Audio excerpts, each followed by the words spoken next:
hermano, la clase 1, la clase número 1, concierne en de dónde viene la Biblia. Apúntatelo allí y vamos a tratar de despejar esto.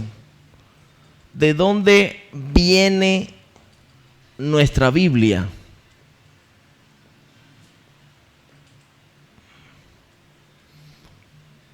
¿De dónde viene nuestra Biblia? Creo que la gran mayoría ha escuchado la NASA, ¿verdad? Ha escuchado esa frase, la NASA. Incluso cuando nosotros estamos en el diario vivir, en lo común, y hacemos algo extraordinario, uno dice, yo creo que tú debes estar en la NASA. Porque cuando uno dice la NASA, uno de inmediato dice o cree, ¿verdad?, que se la sabe toda, no tiene errores, es un genio. Cuando uno hace como cualquier obra así, uno dice, necesito estar en la NASA. Cuando uno habla de NASA, habla de precisión, porque hay científicos brillantes, hay inteligencia, hay precisión, hay ingenieros altamente capacitados en cuanto, hermano, a lo sofisticado, ¿verdad?, de lo que significa la ciencia de allá, de todos esos aviones, de esas naves, más lo de la exterior, ¿verdad?, del mundo exterior y demás.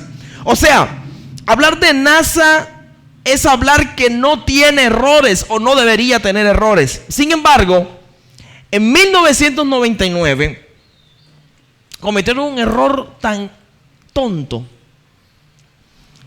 que le costó miles de millones de dólares y fracasaron en esa misión. La misión se llamó la sonda de Mars Climate Orbiter.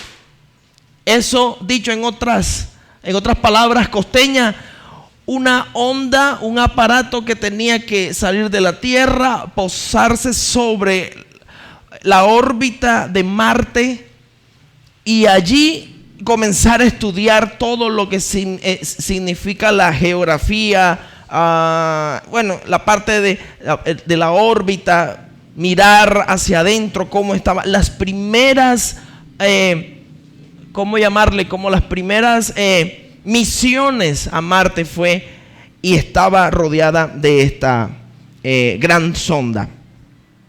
¿Qué pasó? Bueno, si usted busca ahí en YouTube, y te invito que lo busques así, buscarlo como la órbita, como la sonda de Mars. Vamos a ver si yo lo escribo aquí para que usted mismo lo busque. Mars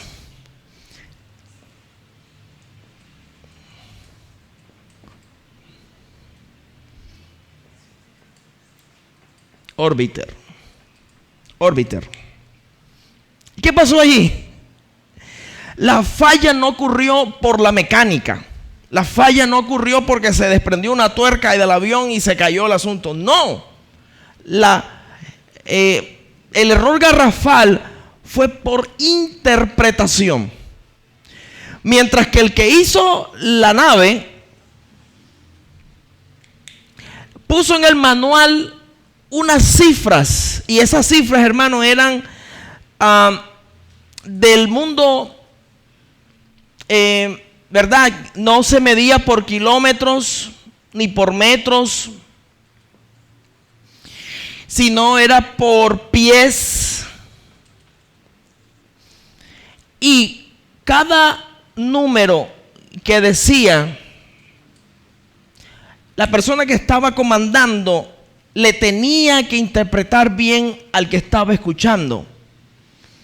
Desde la Tierra le estaba mandando códigos y allá en la órbita la persona tenía que decir, ok, perfecto, entonces me voy a mover de aquí hacia allá. Todo lo estaba monitoreando. ¿Qué pasa? Que el que estaba allí interpretó mal los cálculos y él pensó que le estaban hablando de kilómetros, pero más bien le estaban hablando de pies. ¿Qué pasa, hermano? Que lo que pasó con eso fue que se acabó esa primera misión, perdieron mucha plata y no hicieron absolutamente nada. Allí, hermano, se ve reflejada todo lo que significa interpretar versus la Biblia, versus mis ideas, versus las cosas que yo tengo en la cabeza. Si yo interpreto mal una situación, esa situación yo la voy a arrastrar durante todo este tiempo y voy a creer cosas así. O en su defecto, si yo creo que un texto dice esto o dice esto otro, no siendo así, entonces nosotros vamos a tener toda la vida creyendo algo que es erróneo y vamos a fallar en el blanco. Entonces, hermano, nuestro propósito no es simplemente enseñar un método para interpretar, para hacer los mejores exégetas. No, hermano, ese no es mi objetivo ahora, en este punto. Hermano, mi objetivo es que miremos hacia adentro lo que tienes allí en tus manos ahora, la Biblia, gloria a Dios. Y que esto nos sirva a nosotros para que cuando oremos correctamente. Para que cuando prediquemos correctamente. Pero que cuando pensemos de Dios, estemos pensando de la misma manera que la Biblia habla de Dios. Y eso, hermano, no comienza con un curso. Eso comienza desde el corazón cuando nos adentramos a la Biblia y comenzamos a mirar sus verdades y a interpretarlas correctamente. Estas personas, hermano, que fueron allí a esa misión, perdieron el tiempo, perdieron plata. Y en nosotros no perdemos quizás tiempo ni plata únicamente, sino que podríamos perder la salvación. Porque, hermano, de alguna forma todo lo que está en la Biblia es inspirado y es lo que el hermano Libardo leyó al principio. Así que, hermano, por eso no es solamente vamos a saber interpretar para hacer algo, el mejor maestro y gloria al Señor, el mejor predicador. No, ese no es el foco en estos momentos, aunque sea la final, cuando ya comencemos a mirar un poco más todo esto de la Escritura, nos va a ser más fácil el poder identificar una que otra cosa. Así que, mi hermano, la pregunta de todo esto es, ¿de dónde viene la Biblia? Y como no quiero ser aquí como un monólogo, por ahí está un micrófono, hermano. Usted también puede participar porque es una clase, hermano. ¿De dónde viene la Biblia? Son preguntas que me vienen. ¿Quién la escribió? Vamos a tratar de contestar esto. ¿Quién la escribió? El micrófono está por ahí. ¿Quién escribió la Biblia? A ver, lo que ya hicieron instituto, lo que ya saben, ¿verdad? ¿Quién escribió la Biblia? Nómbreme a alguien que haya escrito la Biblia. Por ahí está la respuesta de su. ¿Quién? Moisés. Muy bien. ¿Quién más? Anímense. Pablo. Muy bien. ¿Quién más? Por aquí, ¿quién me da más? Pablo, Moisés. ¿Quién más por allí? ¿Se acuerda quién escribió por acá, a aquel lado? Por allá atrás, Instituto Bíblico, Mano Angélica. Daniel, muy bien. ¿Quién más por acá? Daniel, David, Jeremías. ¿Quién más? ¿Quién? Juan. Ok, sin pena, hermano. Pedro, Isaías, están diciendo por acá. En fin, o sea, todos los libros de la Biblia que usted ha podido leer y ha podido interpretar, predicar, enseñar en algún momento. Y seguramente, hermano, muchos de ustedes dirán Mateo, Lucas, Juan, gloria al Señor, cualquiera otro. Y la verdad es que ustedes tienen la razón. Igual ya yo me voy, ustedes ya hicieron todo lo que tenía que yo enseñar. Hermano, sí, eso es verdad. Pero detrás de esos hombres había un ente importante. ¿Qué piensa usted? Hermano Libardo dijo Dios. ¿Quién está de acuerdo? ¿Por ahí dijeron algo? ¿Qué más? El Espíritu Santo.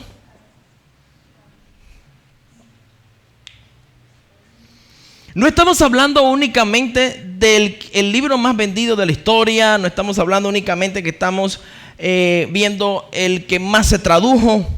Ni siquiera estamos hablando, hermano, del más extenso de la Biblia, ahí en toda esa plataforma de personas que están ahí. Usted mismo nombró. O sea, alguien tuvo que mover a Moisés, alguien tuvo que mover a Pablo y a los demás. ¿Quién fue? ¿Cierto?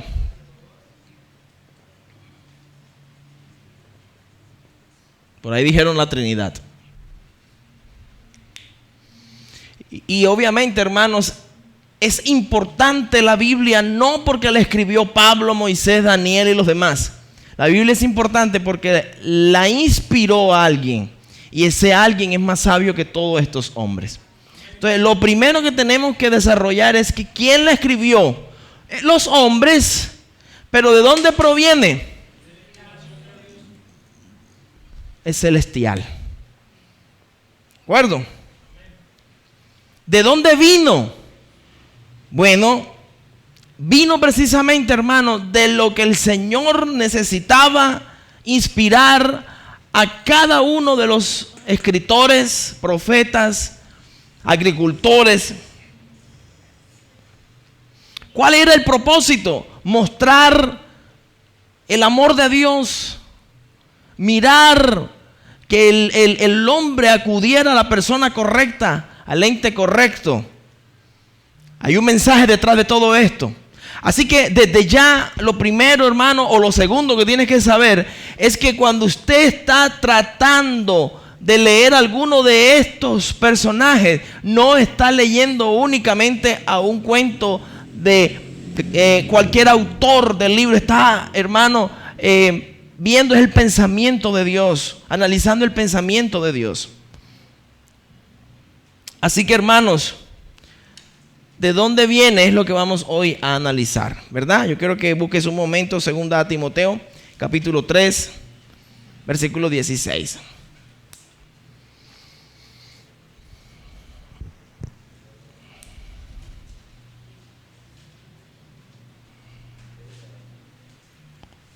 Segunda Timoteo 3:16.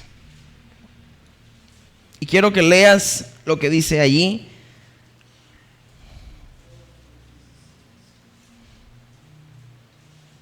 Así es.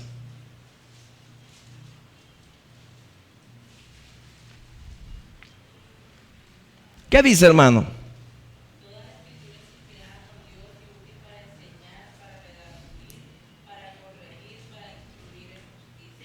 Para instruir en justicia. Hermano, si yo le preguntara cuál es la palabra más importante de ese versículo, ¿cuál es la palabra más importante?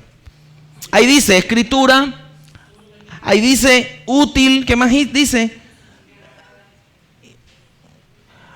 La palabra más importante allí para que nosotros vayamos a la Biblia, para que sea útil, para enseñar, para lo demás, es porque es inspirada. Inspirada por Dios. Y es ahí donde nosotros, hermanos, vamos a detener un momento. ¿Qué es eso de inspirada? La palabra allí del griego, hermano, es exhalada por Dios. Y si de pronto alguien no sabe qué es eso, cuando usted, hermano, está haciendo algún ejercicio, usted inhala y usted exhala. ¿De acuerdo? La palabra ahí es inspirada, pero en el contexto de exhalada de Dios. O sea, los hombres estaban allí normal, haciendo su vida normal, y de repente salió del cielo la palabra del Señor, sopló, y cuando sopló, el profeta o el escritor hizo esto. Se inspiró. ¿De acuerdo? ¿Y qué lo inspiró? No fue el amor de la canción de aquella romántica, no fue por el cuento que le echaron, sino fue por Dios mismo. Entonces, ahí la palabra inspiración cobra un sentido importante. es una de las plataformas, hermano, de que la Biblia es palabra de Dios, porque es inspirada por Dios. Y si esto no te está diciendo mucho, pues créeme que es la plataforma de todo esto. Porque todo lo que está aquí en la Escritura, hermano, proviene de la mente de Dios, del pensamiento de Dios. Todo lo que estamos aquí, cuando leemos un salmo, leemos un proverbio o una parte del Evangelio, hermanos, estamos pasando por alguna dificultad, alguno está pasando por alguna dificultad, y no es coincidencia que ese pasaje bíblico concuerde exactamente con lo que estamos viviendo. Eso no es una casualidad, es porque es viva y es eficaz esa palabra de Dios. Viva, hermano, porque nuestro Dios está vivo. Y eficaz, hermano, porque cumple el propósito por el cual fue enviada. Así que esa es la palabra. Si tú quitas la palabra inspiración de ese versículo, yo te pido que lo vuelvas a leer sin esa palabra inspirada. Toda la Escritura es útil para enseñar, para redarguir, para corregir, para instruir en justicia. O sea, es un manual moral, sería un manual moral. Esto es bueno y esto es malo. La persona debe hacer esto, debe hacer esto otro. Pero como no es un manual, sino es la inspiración divina, entonces sí cobra sentido. ¿Qué es lo primero que tenemos que hacer cuando abrimos la Biblia, hermano? Sí, abrimos la Biblia. Bueno, ¿qué pastor me dice que abra aquí? Bendito sea el Señor. Con un versículo acá, apunto por allá. No, ¿cuál es la actitud que debemos tener frente a esta verdad de la inspiración? Que número uno, hermano, no dice la Biblia lo que yo pienso. Eso no importa. El yo pienso aquí no sirve de nada. Cuando yo me acerco a la Escritura, lo primero que tengo que ver es que todo lo que está aquí fue el mismo Dios que lo inspiró, que lo exhaló, para que nosotros nos alimentáramos de esto. Cuando nosotros vemos la Escritura, hermano, es que la misma revelación de Dios va a estar frente a nosotros y tenemos que acercarnos con total responsabilidad y con total agradecimiento delante del Señor. Dice, toda la Escritura es inspirada por Dios.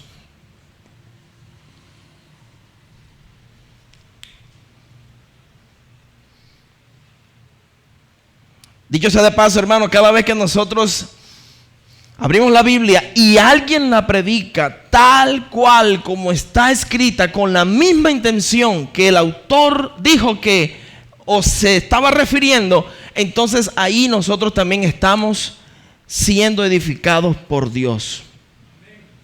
Porque Dios es el que está hablando. No es mi opinión, no es lo que yo pienso, no es lo que el momento aquel predicador pensó que era bueno para la iglesia y dijo tres cosas que no son bíblicas, que no hacen parte de la doctrina. Eso lo vamos a ver después, hermano. No va a causar absolutamente nada. Usted quiere ver una iglesia madura, una iglesia que está creciendo verdaderamente, vaya y mire usted cómo atiende la Escritura. No es que la tira ahí arriba de la mesa de domingo a domingo. Listo, ya fui, hice. Y no la estamos leyendo y no la estamos valorando. Hermano, es que estamos, si tenemos esa actitud, estamos, hermano, atentando contra el mismo Dios. Porque es que Él fue el que la inspiró. Así es, ¿verdad? Pero otra cosa que tengo que hacerle zoom es que dice toda. ¿Alguna parte? ¿Nada más los Salmos? ¿Nada más el Nuevo Testamento? ¿Nada más el Antiguo Testamento? ¿Qué dice? Toda. Toda la palabra del Señor. Muy bien. Entonces, la Biblia se sostiene en 4 bases, en 4 pilares. El primer pilar es la inspiración. Y esa inspiración es la fundamental para los demás pilares. Si nosotros no entendemos la inspiración, es posible, hermano, que nosotros prediquemos o atendamos la Biblia únicamente como cartomancia. Vamos a ver qué me dice el Señor. Judas se ahorcó. Poder en la sangre de Cristo, ¿verdad? O vamos a ver qué me dice el Señor hoy en el horóscopo cristiano. Oh, perfecto. Si la tratamos así, estamos derribando que es inspirada por Dios. ¿De acuerdo? Ahora, lo que nos toca hacer a nosotros es valorarla, pero también entender que toda la escritura verbal, todo lo que se dijo es inspirado. Plenaria porque plenamente es de Dios. Y aquí afirmo esto porque hay personas, hay entes que enseñan que nada más son porciones, que cuando Satanás habló, eso no fue inspirado por Dios, eso fue algo que se puso ahí además. No, la Biblia dice que Satanás habló el hombre y habló Dios. Y todo eso plenamente es inspirado por Dios. Y debemos aceptarlo así. Pero dentro de esta verdad de la inspiración, nosotros podemos también atender y entender de que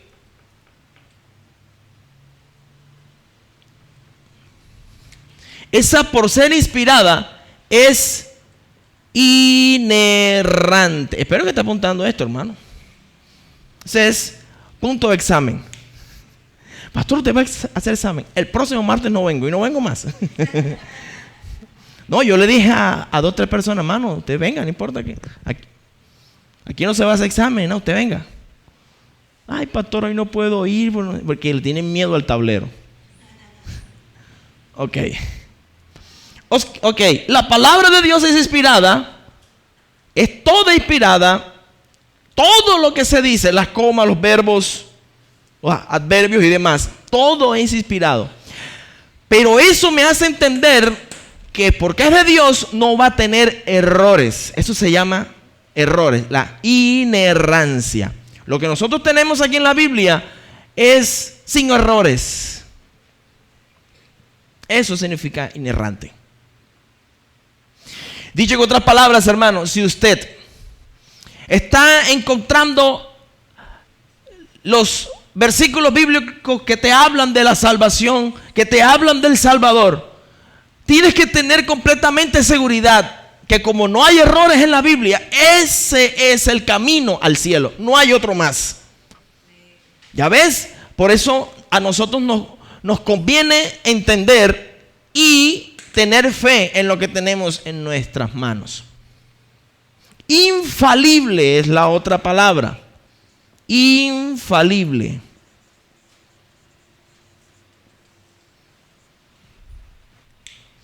Infalible, hermanos, se trata de que los hechos que ocurrieron son, hermanos, y están, y si no, el mundo lo ha descubierto, sigan excavando porque está allí. La infalibilidad de la Biblia significa, hermano, que ella aparte de no tener error, es la ruta correcta, es por donde nosotros tenemos que caminar, recorrer.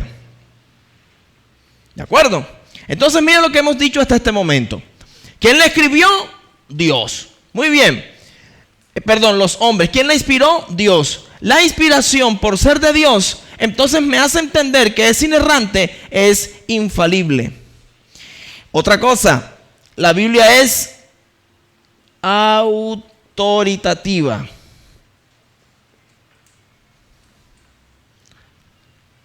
¿Qué es eso? Que toda la Biblia es la autoridad de Dios. Autoritativa. Es autoridad de Dios. Ningún concilio está por encima de la palabra de Dios. Ningún pastor está por encima de la palabra de Dios. Ningún profeta está por encima de la palabra de Dios. ¿Por qué? Porque la Biblia es autoridad. Si un profeta me viene a decir una profecía que no esté dentro de la autoridad máxima, entonces esa profecía no es de Dios.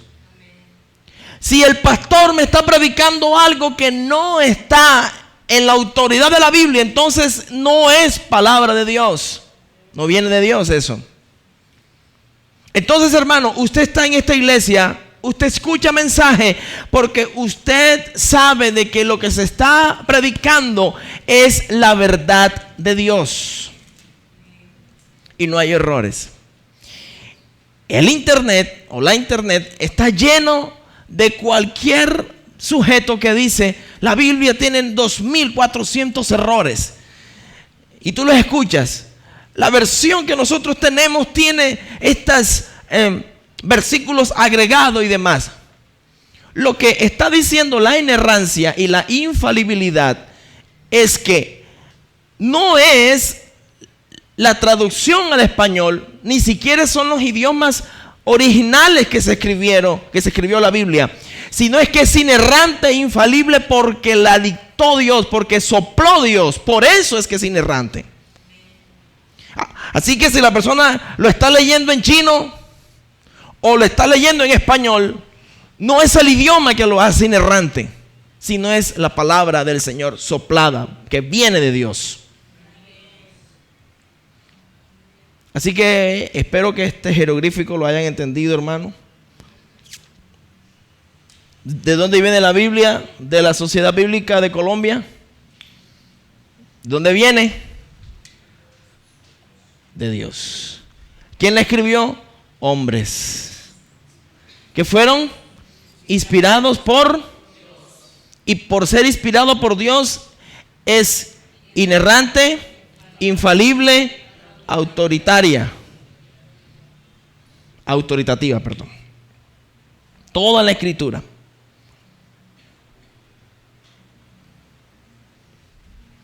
¿Cómo fue esto, hermano? ¿Cómo fue este tema así? Vamos a ver si yo me puedo acomodar aquí. Espero que allá atrás estén viendo bien, sí.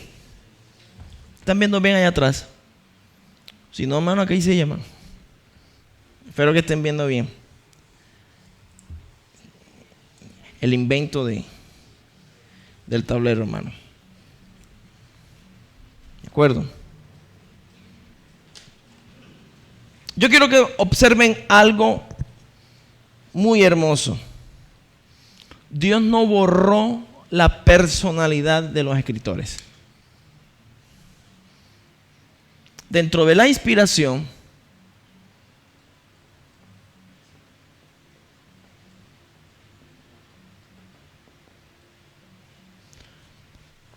cada escritor plasmó su personalidad.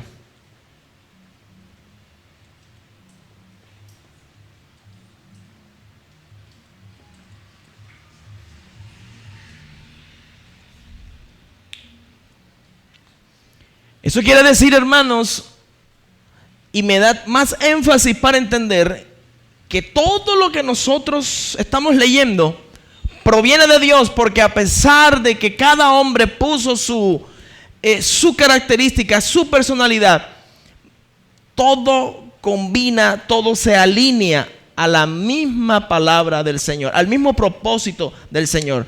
Es como si estuviéramos nosotros en una línea de tiempo, en donde lo que se escribió en Génesis se repite en Salmo y es lo mismo que Apocalipsis dice. A pesar que cada autor plasmó su personalidad, que esa personalidad es muy humana, y ya lo vamos a ver, la línea de idea no cae, porque ¿quién la escribió? ¿Quién la inspiró? Él tiene la misma idea, Él no cambia, porque ¿qué dice la Biblia sobre eso? Que Él es el mismo ayer y hoy y por los siglos. Pero también dice que Él es toda verdad. Él es eterno. ¿De acuerdo? Esta es una línea de pensamiento, el mismo pensamiento. en tiempos distintos. En tiempos distintos. No quiero entrar ahora en dispensaciones porque eso no quiero, pero hermano, ahí tiene que haber tiempos de tiempos. Sin embargo, hermanos, Pablo siguió siendo el mismo Pablo. En el sentido bueno, no es que no cambió, sino que siguió siendo la persona. Mira que si nosotros estudiamos Jeremías, estamos viendo Jeremías, el profeta Jeremías, ¿cómo era denominado el profeta Jeremías? Como el llorón.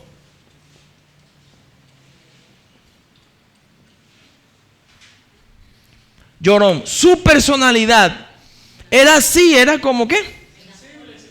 Melancólico. Ay, ¿qué van a decir? ¿Dónde estoy? ¿En qué parte estoy? Hoy salió el sol así. Ay. Y basado en eso, Dios no lo derribó ni lo desechó, sino que dijo, voy a usar eso para darte lamentaciones. ¡Bum! Hermano, ¿quién le pondría a un libro, un bestseller, Lamentaciones de Jeremías? Ninguno. Y más su contenido. Cuando tú analizas Lamentaciones, hermano, ay de ti, Jerusalén. Es un acróstico que va de capítulo a capítulo, en donde el juicio de Dios se hace ver y donde Jeremías llora por el desastre, donde las madres comían, los padres comían a sus hijos, como juicio de Dios. Entonces uno dice, eso tiene que ser loco. Pablo, un hombre que era fuerte. Saulo de Tarso era su nombre anterior. Por ende, hermano, la capacidad teológica que tenía, el entendimiento en latín, en griego y en hebreo, lo hacía un hombre tosco, de autoridad. Tanto así que respiraba amenaza de los cristianos. O sea, los mandaba él con su escuadrón. Vamos, mira que ya está la iglesia, está listo, vamos para allá, vamos a matarlos a todos. Hermano, y así hacía. Y esa autoridad lo hizo que él se transformara en un hombre fuerte, tosco. Y cuando habla, hermano, y cuando tiene que exhortar, exhorta fuertemente. Lo que pasa es que a veces nosotros cuando leemos la Biblia únicamente en español, no nos damos cuenta de estos detalles. Pero si tú analizas la forma como se escribió Gálatas, cuando él estaba reprendiendo a los de Galacia, ahí dice, oh Gálatas insensatos, y en otra versión dice tontos, brutos. Era fuerte. Cuando habla sobre la circuncisión, que ojalá se circuncide, la palabra que se usa ahí es ojalá se castren, o sea, se corten el miembro. O sea, hermano, un hombre fuerte.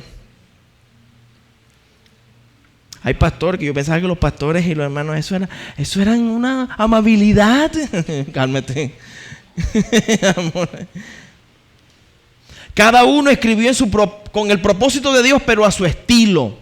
Pero no dejando el propósito de Dios. Cada palabra, hermano, que nosotros vemos en la Escritura, hermano, se acostumbró a de pronto a leerla así, como que no, esto es chévere, esto de versículo a versículo, esto me está diciendo que me va a ir bien. No, hermano, es que cada palabra es inspirada y Dios usó, hermano, la personalidad para que siempre la gloria fuera para Dios y no para los hombres.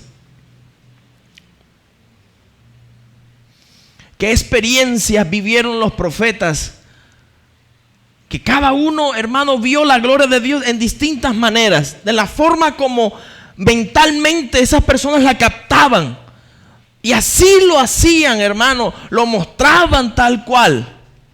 Pero mira que te estoy hablando de que desde el Génesis está hablando de por allá de un huerto. Los 5 primeros libros, hermano, el Pentateuco, quizás los autores no conocían a los demás autores, pero por acá habla de una promesa de un redentor. Y en Apocalipsis habla no de un huerto, sino de una nueva Jerusalén. Tiempos pasados, hermano, geográficamente estaban dispersos. Y aún así el Espíritu Santo le une esa línea de pensamientos para que cada uno aportara la revelación que hoy tenemos escrita en la Biblia, hermano. Así que lo que tú lees y lo que tú crees y lo que estás leyendo no es el cuento de Condorito. No lo leas así simplemente por leerlo. Tengo que pasar el rato. No, hermano. Léelo como palabra de Dios. Haz un culto cuando estés leyendo la Biblia. Vamos a leer la palabra en el nombre del Padre y del Hijo. Y lee con total reverencia. Amén, hermano. La Biblia dice, hermano, no la vayas a leer sin camisa. No la vayas a leer en interior. Léala con hermano como es, ¿verdad? Allí, bien sentadito. No de pronto así como sea. No, hermano, una total reverencia. No es para que si puedes leer o no. Tú lo puedes hacer. Pero ya con esto sabes que esa es la palabra de Dios y merece respeto. Como tal, ¿verdad, hermano?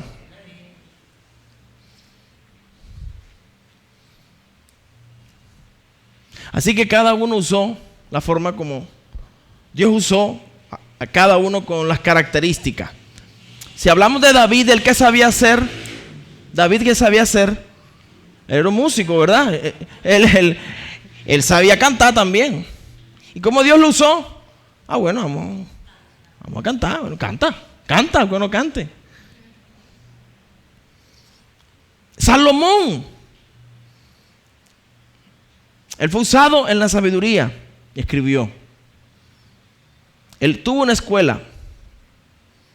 Salomón tuvo una escuela donde no solamente él era ahora el ente como tal, como el que escribía, sino que había una asociación que estudiaba a los pies de él. Y esa era la escuela de Salomón, los sabios de Salomón, dice la Escritura. Así Dios lo usó. ¿Cómo te está usando Dios a ti? ¿Cantas? ¿Predicas? ¿Oras? Así te necesita Dios, de esa forma. ¿Regañas? ¿Cargas? Así te necesita Dios. Unos van a ser más suaves, otros van a ser más tesos, pero todo Dios nos usa.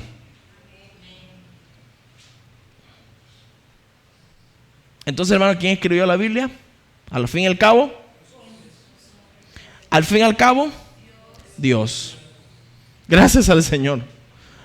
Porque tú te imaginas que son los hombres sin Dios. Ahí tienes a Gabriel García Márquez, un poco de cuento raro, ¿verdad? Yo no sé, yo creo que él se fumó no sé qué cosa para poder escribir lo que escribió. Bestseller, ¿verdad? Le dieron el premio del Nobel de Literatura.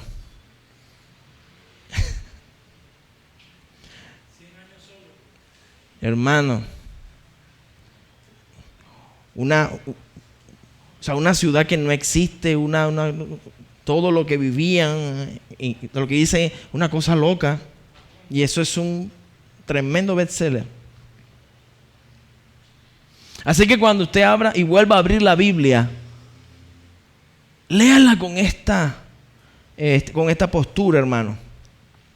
Léala con la postura correcta, con el entendimiento correcto.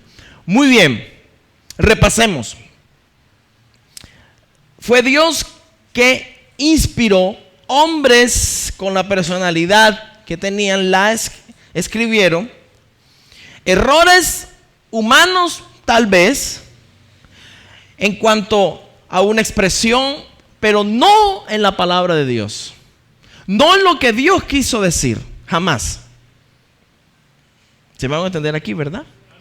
¿O es complicado? Si tiene alguna pregunta, aproveche, hermano. O algún aporte, aproveche. Porque es necesario. Muy bien. Estamos aquí, ¿verdad?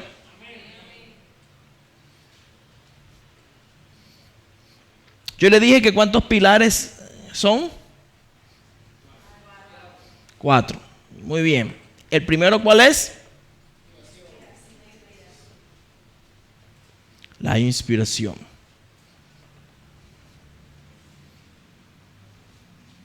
O sea, lo que tú estás leyendo, hermano, quiero dejártelo muy claro.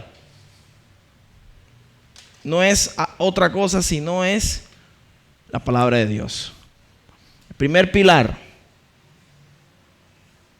la inspiración.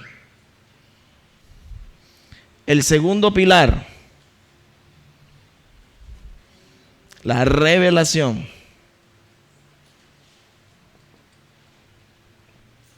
Vamos a hablar un poquito de eso. ¿Qué es la revelación? Es nuestra palabra Apocalipsis, viene de ahí, revelación. Porque la palabra Apocalipsis es eso.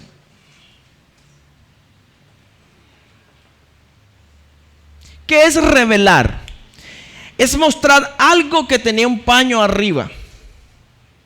Algo que estaba oculto al ojo normal y alguien descubre para que tú veas, puedas ver. Hágase de cuenta que esta es una cajita donde hay un tesoro. Y yo le digo, hermano, mire la caja, mire la caja, mire la caja. ¿La estás mirando? Usted no sabe hasta que yo se la muestro. Yo hago así. Eso es revelación. Estoy mostrando lo que está adentro. ¿Y quién fue el primero que se reveló? Se mostró. El primero que se mostró fue Dios. Génesis, vamos a Génesis un momento, hermano. ¿Qué dice el primer versículo?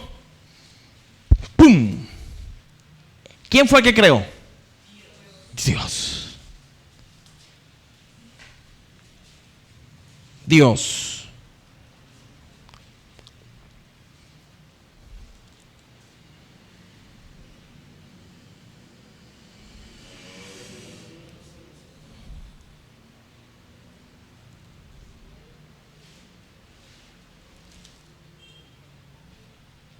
Versículo 26, capítulo 1.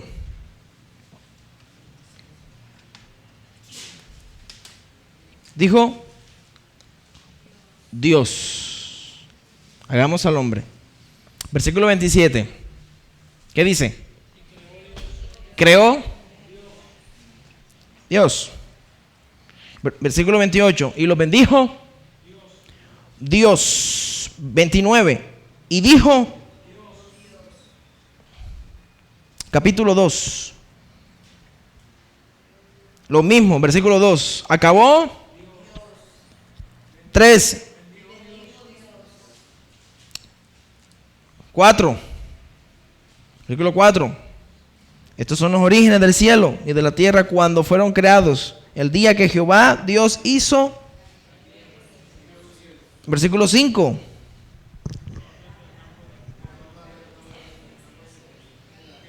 Porque Jehová Dios. Versículo 7. Entonces Jehová Dios. Versículo 8. Muy bien. Versículo 9. De la tierra. ¿Cierto? Y así sucesivamente. Mire ese ejercicio. Versículo 15.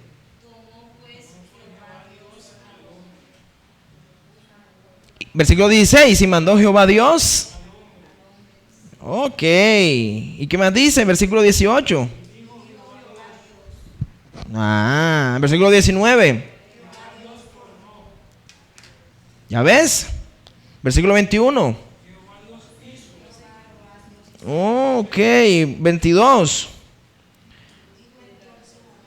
22. Y de la costilla que Jehová Dios tomó al hombre, hizo una mujer y la trajo. Y así vemos que lo primero que Dios se hace ver es que Él es el que hizo los cielos, creó todo lo que nosotros vemos y le mostró al hombre que Él es el Señor. ¿Tú te imaginas que el hombre se puso en la tierra y no tuvo como quien le dijera, mira, yo te crees? O sea que si borramos el nombre de Dios y la revelación de Dios, entonces ahí, hermanos, nosotros nunca hubiésemos descubierto que fue el mismo Dios. Entonces, la revelación comenzó por Dios, que se mostró Él mismo. Él dijo, mira, yo soy Jehová Dios, mucho gusto. Él no esperó que el hombre le dijera, bueno, ¿quién eres tú? No, Él dijo, yo soy Jehová el que te hizo. Él mismo se mostró. ¿De acuerdo? Y esa revelación la podemos encontrar a lo largo de toda la Escritura como una revelación general y como una revelación especial. Romanos, vamos un momentico a Romanos. Pastor, ¿para qué todo esto? Hermano, para que cuando leamos con fe, que lo que está allí se va a cumplir porque fue Dios el que lo puso, hermano. Capítulo 1, Romanos.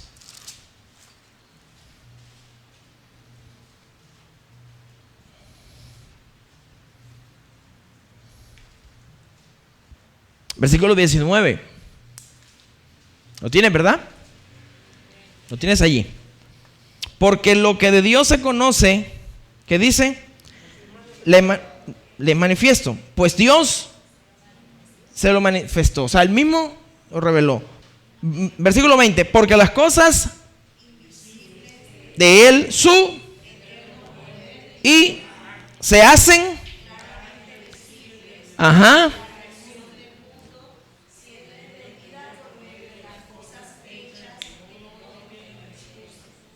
De modo que no tienen excusa.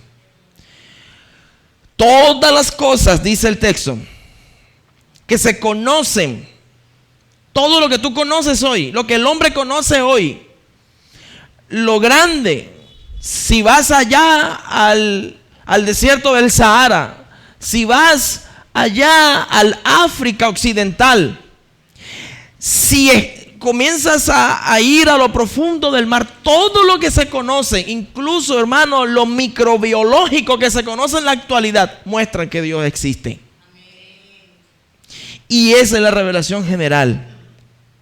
Porque generalmente en la planta, en el árbol, en el mico, en el perro, en todo, está Dios, porque quien lo hizo. La pregunta es, wow, qué cosa tan increíble cuando uno va al mar y uno dice, oye, porque ese mar no se viene hasta acá.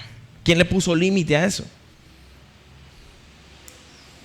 Oye, ¿por qué el globo terráqueo no se cae, sino que queda suspendido ahí? ¿Tú no te has hecho esa pregunta? ¿O soy yo el único que estoy yo acostado y digo, oye, ¿por qué nosotros no nos caemos?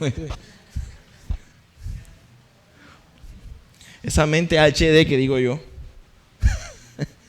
Digo,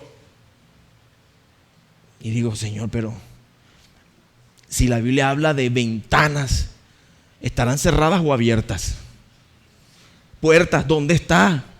Quiero ir a tocar. ¿Dónde comienza el arco iris y dónde termina?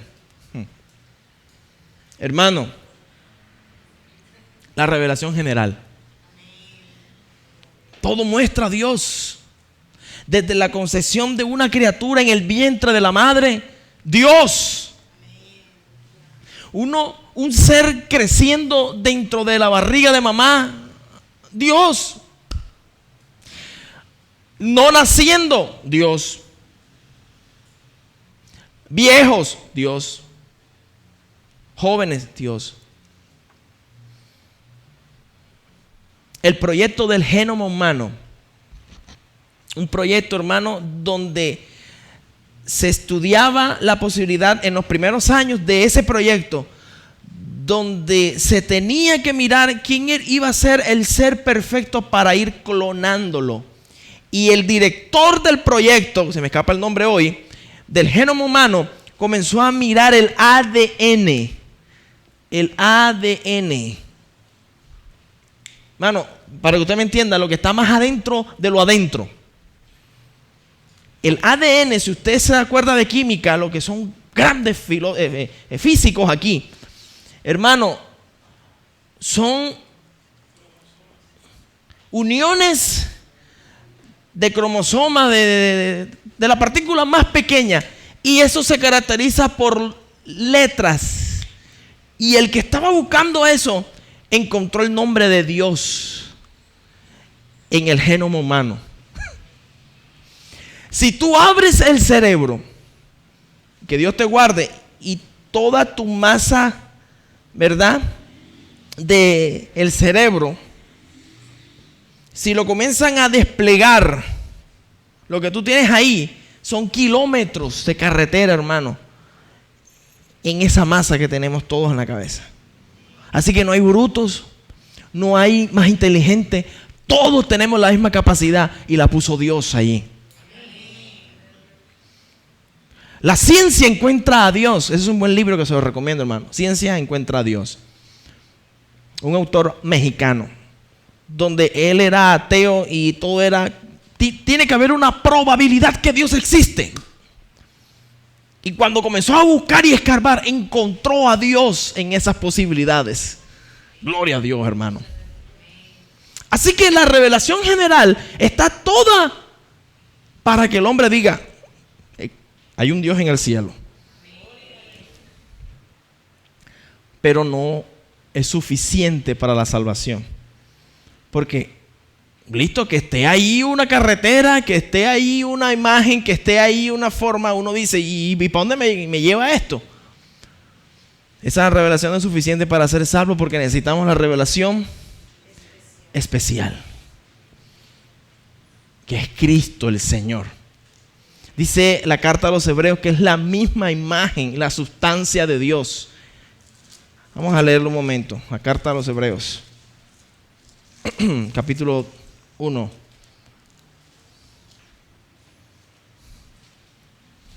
Versículo 1. Carta a los Hebreos, capítulo 1, versículo 1.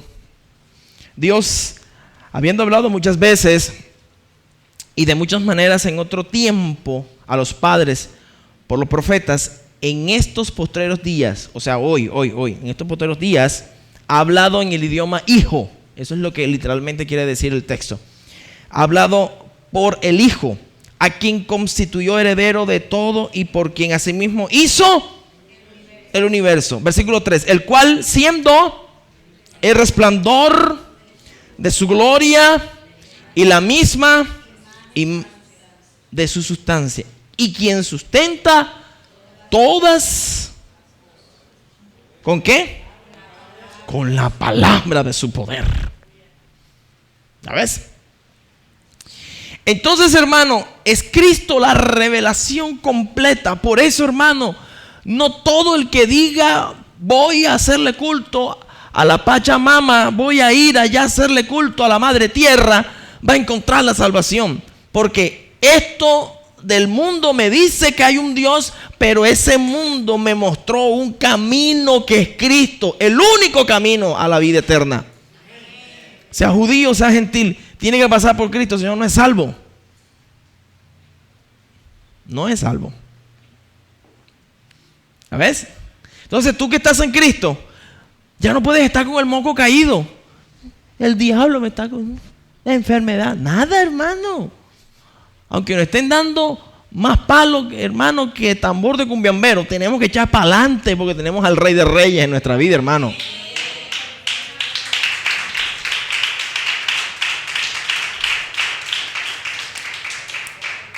Entonces, esta revelación, tanto especial como general,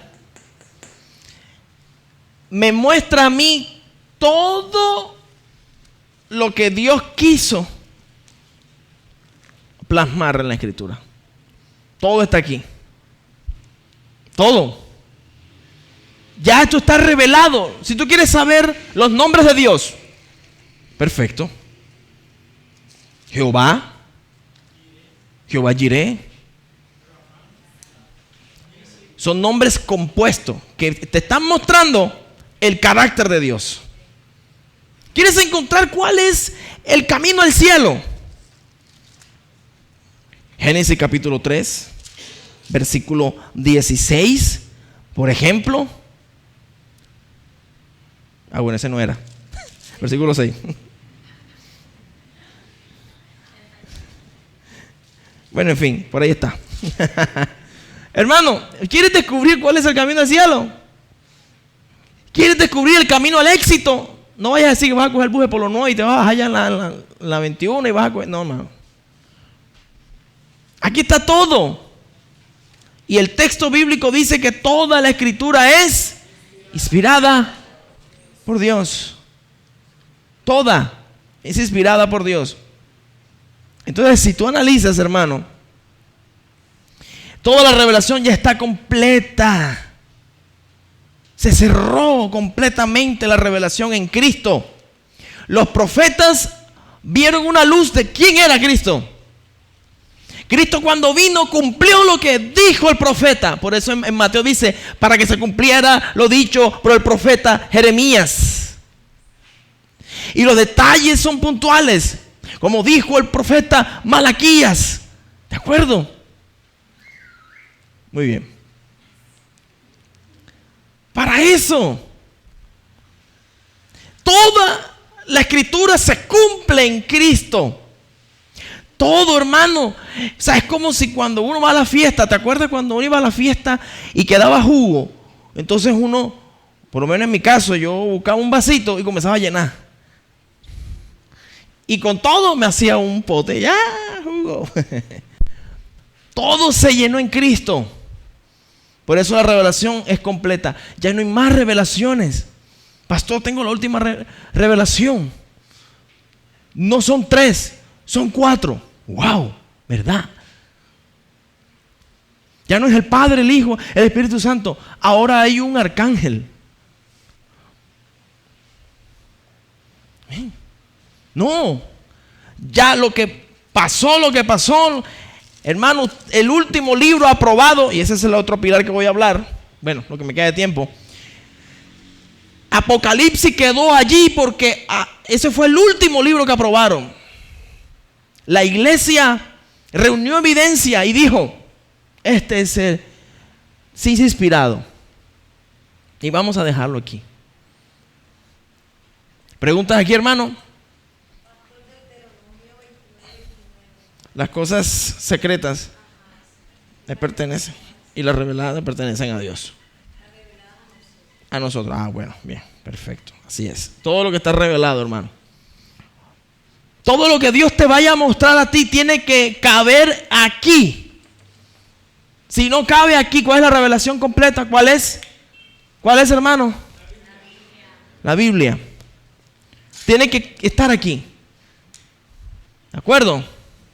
El otro pilar es el canon. El otro pilar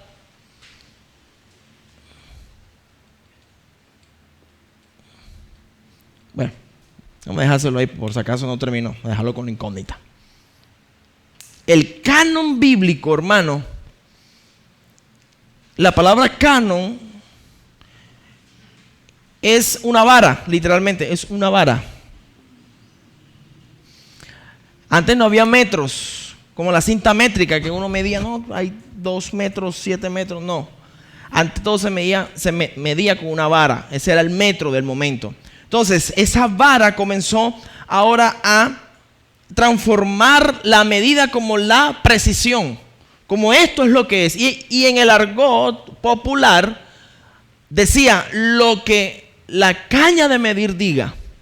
O sea, lo que diga eso es. Por eso es que toma la palabra canon. La canonicidad es la doctrina que dice que todos los libros que tenemos nosotros en el canon bíblico, número 1, tienen que ser inspirados por Dios, revelados, para que puedan caber todos aquí.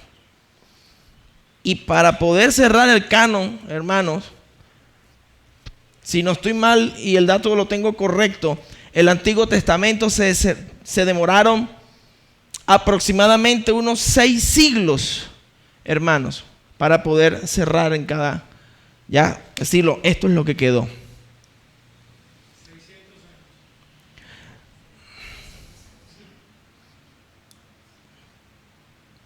el canon.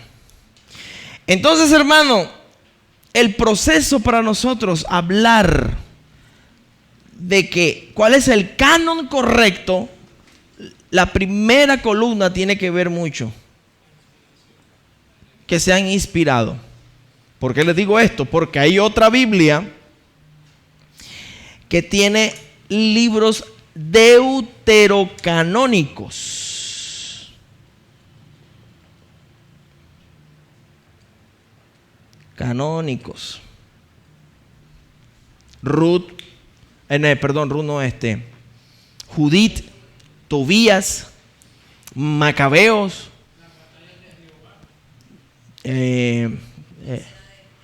¿cuál es el otro? Hay un Daniel también. Ok.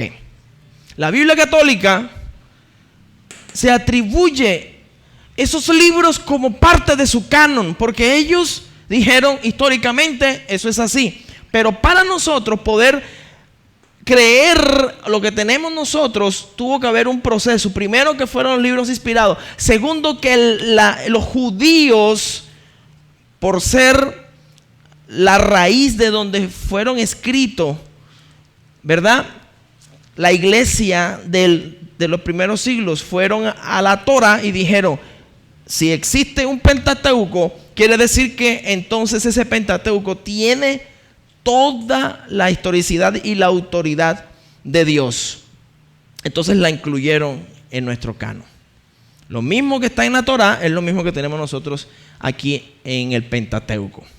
Y así comenzaron a revisar, ¿verdad? No quiero dormirlos con esto, pero la iglesia se tomó minuciosamente, hermano, el tiempo, la calidez apostólica, la autoricidad apostólica, las evidencias externas e internas de que cada libro hablaran de Dios y fueran en el tiempo que Dios habló. Todo eso se estudió para hacer un canon. Los libros deuterocanónicos no están. ¿Cuándo fue que esos libros, en qué periodo fue que esos libros se escribieron? ¿En qué periodo?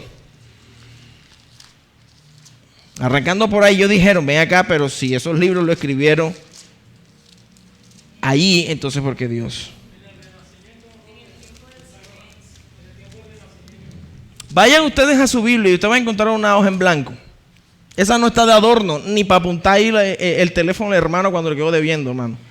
Eso tiene un significado. Abra su Biblia, por favor, y haga el ejercicio conmigo. Abra su Biblia. Hay una hoja en blanco, debería tener una hoja en blanco. A no ser que lo que el viento se llevó, se haya llevado esa hoja.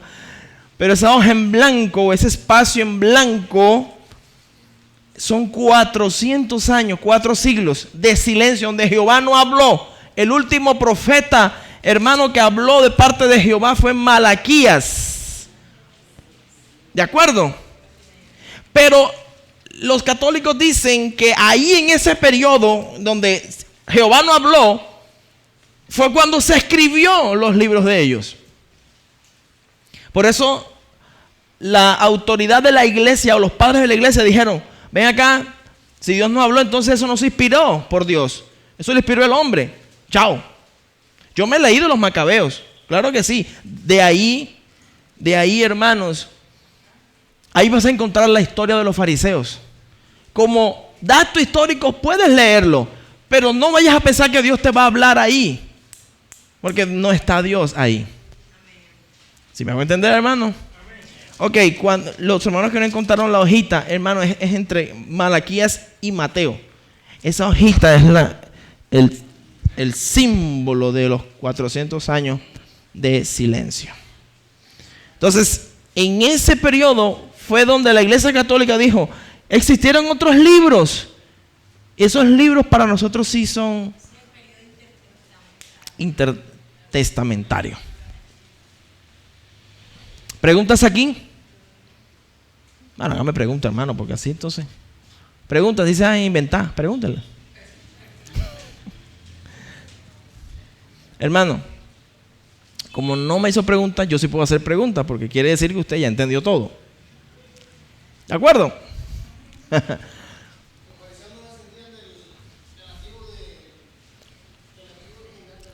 Diga.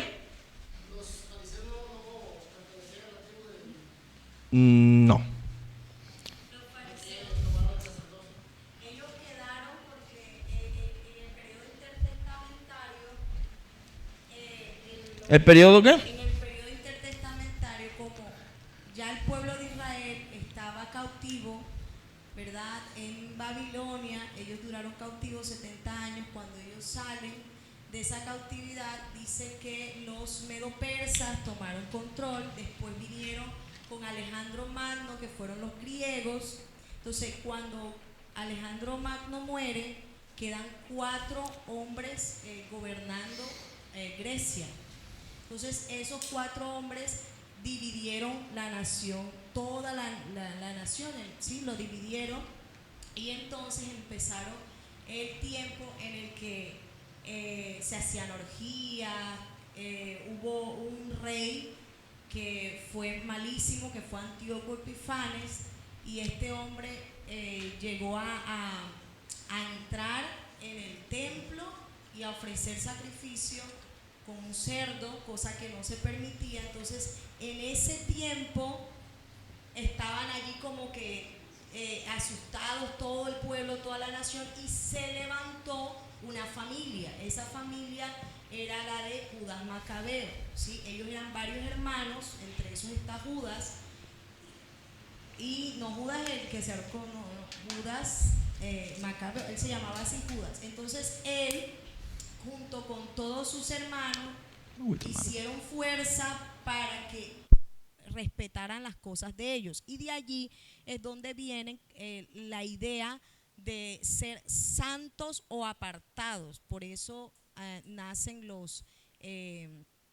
llamados fariseos. Ellos realmente lo que significaba era apartado. O sea, nosotros somos santos, somos puros, somos diferentes a aquellos que se han mezclado.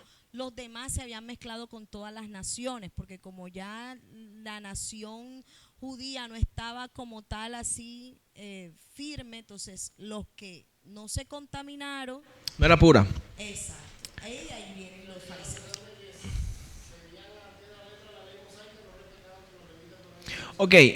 Ok. Antes de que te vayas hasta allá, el propósito es para todos.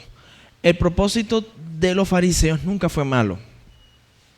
Fue un tiempo donde ellos fueron usados para volver a la escritura. O sea, para respetar la ley, cosa que ya se había destruido el concepto como tal. Por eso ellos se llaman fariseos, para tomar ese aspecto que se había perdido. Pero con el tiempo comenzó a diluirse ese propósito. Y eso me llama a mí a una reflexión. Hoy podemos nosotros estar aquí estudiando la Biblia, hermano, pero nunca perdamos el sentido por el cual Dios nos manda a hacer esto. Porque es posible, hermano, que nosotros en cierto momento Dios nos guarde, digamos, somos los mejores, pero al final vamos a hacer cosas que un día dijimos que eran malas. Porque empezó sobre ellos, por encima de la palabra escrita, ¿sí? Eran las tradiciones. Entonces empezaron a hacer tradición. Por ejemplo, el no comer con las manos sucias, porque después te contaminaba. Lo que Jesús condenaba era la actitud de ellos. Sí, y ellos, todas esas cosas que hacían eran tradiciones, o como nosotros le llamamos un ritual o algo rutinario, que no era realmente lo que la Biblia decía. Y el mismo Jesús dijo, hagan lo que ellos dicen, ¿verdad? Pero nunca vayas a igualarte a ellos en su actitud. Entonces, mira, si notas lo que hemos dicho hoy, es que básicamente lo que tú tienes en tus manos no es cualquier libro. Es un libro que ha venido en un proceso para ser aceptado no únicamente por la iglesia, sino, hermano, para que hoy nosotros tengamos las bases sólidas de saber que lo que dice aquí es verdad, y lo que tú vayas a decir y orar, sobre todo, orar, creer, es por lo que Dios ya dijo que así era y es la verdad absoluta. ¿De acuerdo? Entonces, la Biblia, hermano, tiene 4 pilares para poder entenderla. El primer pilar es la inspiración. Recuerda aquello, el soplo que Dios dio para que el hombre escribiera. ¿De acuerdo? No anuló como tal la personalidad, sino que usó esa debilidad. Incluso así es palabra de Dios. Número 2, la revelación. Todo está completa. La revelación comenzó por Dios y terminó en Dios, porque realmente Jesucristo lo que hizo fue mostrar al Padre. Esto es el camino correcto. Está todo escrito en la Biblia. No hay más revelaciones como tal. Aquí se me olvidó agregar algo, un plus. Hermano, nosotros creemos en las visiones de Dios. Creemos en las profecías de Dios, que eso es un tipo de revelación. Porque Dios muestra y sigue mostrando, como lo estábamos diciendo el domingo, y sigue hablándonos, como dijimos el domingo. Pero hermano, todo tiene que estar sujeto a la revelación máxima. ¿De acuerdo? No se puede salir de ahí. Ok, el otro pilar es el canon. El canon, hermano, que tú tienes es la composición de cada libro en la posición donde está los números que como tal está, como primero de Crónicas, segundo de Crónicas, primero de Samuel, segundo de Samuel. Los números como están, la posición donde quedó. Así fue aceptado el canon después de un proceso más de 6 siglos. Y la última, la dejé de última, no es porque no sea importante, sino porque quiero cerrar con eso. La iluminación. Esa es, creo que de las importantes que son todas, esa es la más importante, porque es la capacidad que te da el Espíritu Santo para entender lo que ya está revelado. La iluminación trata de, si eres un nuevo creyente, vas a entender lo que dice la Escritura. Ojo aquí, no estoy diciendo comprensión lectora, no estoy diciendo eso, porque cualquier persona lo puede tener y puede entender por comprensión lectora, pero por iluminación, la persona entiende. A pesar que no sepa leer, entiende que el único camino es el Señor. A pesar que no tenga un estudio allá, ¿verdad? De la primaria, solamente te ha quedado allí. Hermano, esa persona entiende que la iglesia cristiana es la verdadera porque se predica el Padre, el Hijo, el Espíritu Santo. Y nadie, hermano, lo puede sacar de esa verdad. Eso se llama iluminación. Él ha entendido el Evangelio. Él ha entendido la Escritura. Hermanos, yo siempre ilustro esto. Si se va la luz aquí, es posible, hermano, que nuestros ojos no puedan dimensionar toda la realidad en el momento. Es decir, que quedamos oscuros y comenzamos a ir al tiento. ¿Qué hace uno? Busca la lamparita del celular y comienza. Yo dejé las gafas, ¿ves? Comienza a ver. Eso es iluminación, ¿verdad? Que cuando nadie te explicó, cuando todos estábamos ciegos por el pecado, el Espíritu Santo puso esa lámpara, que es su palabra, y entendimos el camino para ir al cielo. Esa es la iluminación. ¿De acuerdo, hermano? Así que yo quiero terminar aquí, colocar un punto en continuará allí, pero quiero orar por eso. Quiero orar para que usted entienda la Biblia. Quiero orar, hermano, a pesar, y mira lo que te dije. No estoy diciendo que vas a entender porque comprendes y tienes un alto grado de comprensión lectora. No significa eso, porque hay muchos, vamos a llamarle, ateos que leen la Biblia con el entendimiento, con comprensión lectora, y ellos te pueden decir, ¿verdad? Y hablar de un capítulo de la Biblia, pero no entienden el Evangelio. Ellos rechazan la Biblia. Dicen, eso no puede ser palabra de Dios. Pero tú que has entendido que es palabra de Dios, vas por buen camino porque el Espíritu Santo te iluminó. Sobre tus pies, hermano, vamos a orar. Levante esas manos. Ese es el propósito de esto, hermano. No hacer una cátedra únicamente, sino mostrarte el camino. Espíritu Santo de Dios, sopla sobre la vida de mis hermanos ahora. Sheka banda la vasalla. Dios, ven con poder sobre nosotros. Padre, mira las mentes de mis hermanos, la capacidad de mis hermanos, Señor. Quizás no saben leer, otros se les da pereza. Muchos, Señor, ya no pueden, Dios mío, mirar letra pequeña. Pero ahora te pido, Espíritu Santo, sopla sobre mis hermanos ahora. Ven sobre ellos ahora. Ven con poder ahora, Espíritu Santo. Ven con poder, Dios, que cuando, Dios mío, la palabra de Dios la leamos, entendamos cuál es el camino de ida al cielo, sin retorno, Dios mío, para el cielo, Dios mío, para siempre. Ayúdanos a obedecer la palabra. Ayúdanos, Señor, a todos los días escudriñarla. Señor, donde no me hice explicar, pido que tú, Señor, les ayudes. Que siga, Dios mío, indagando por internet, por los libros. Que pregunten, Señor. Que encuentren una buena fuente, Señor. Dios mío, mira a aquellos que tienen rato que no leen la Biblia con seriedad. Ahora te pido que tú les ayudes. Gracias por esta primera clase. Te pido que las demás sigas, Señor amado, dándonos la estrategia, la forma de cómo hacerlo, Dios mío. En el nombre de Jesús de Nazaret. Padre, tú eres Dios. Te pido, Dios, que al salir de este lugar, Señor, seamos todos, oh Dios mío, guardados en tu sangre poderosa. Dios, acompáñanos hasta la cama donde nos vamos a acostar para descansar. Que todo esté en tus manos. Te pido por cada uno de mis hermanos que hoy vino, Señor amado, con alguna preocupación, Padre, sea económica, sea de salud. Ahora te pido, Espíritu de Dios, que hagas la obra. Oh Dios amado, haz un milagro, Dios. Porque aquí dice en tu palabra, Señor, que tú suplirías todo lo que os falta conforme a tus riquezas en gloria. Y nos hace falta.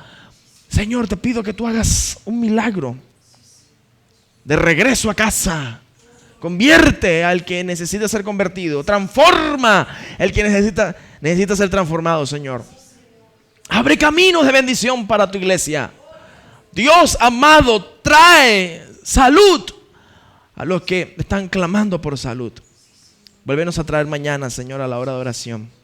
En el nombre de Jesús. Amén y amén.